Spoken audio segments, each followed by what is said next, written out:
makikita dito na nagpa-flop si Lebron, pati si KD, Kyle Lowry, James Harden, Chris Paul, Joel Embiid, Steph Curry, Luka Doncic, Kawhi, si Kobe, si MJ, at marami pang iba. Bakit kaya? Likas na ang discarding flopping sa era ngayon sa larong basketball, lalo na sa mga pro players like sa NBA. Yung tipong dapat bebenta ka sa paningin ng mga referees para makakuha ng foul, o kaya naman para mapapunta ang ball possession sa inyong koponan. Isang diskarte na haluan mo ng konting drama o acting na nasaktan ka para pumabor sa inyo ang tawag ng mga referee. May mga players pa nga na minamaster ang ganitong klaseng ability sa basketball para lamang mapilitang ma-turnover ang kalaban nilang team.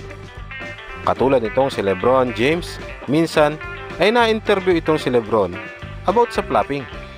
Gusto niya raw matutunan ang flopping ability.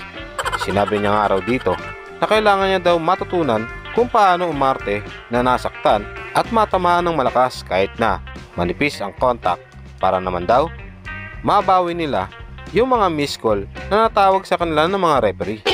Katulad din itong si James Harden, Marcus Smart, and Kyle Lowry.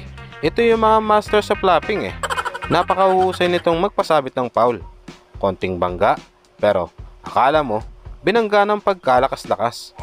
1% yung sabit pero 99% yung flopping ability. Isa pa itong si Joel Embiid. Pagkalaki-laki nito pero kayang-kayang isalya ng mas maliliit sa kanya. Panoorin mo. O diba?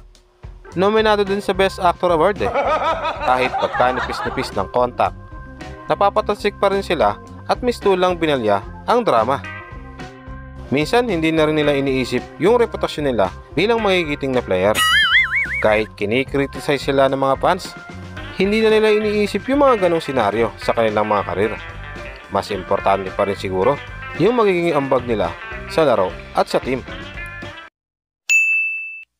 Pero itong season na paparating, ang NBA na mismo ang nag-adjust about sa flopping rule sa mga players. Kapag kasi nakitang nag-flop ang isang player at napatunayan sa coach challenge, mabibigyan ng technical ang nag-flop at isang free throw sa opposing team and ball possession. Nako, no more Best Actor Award na.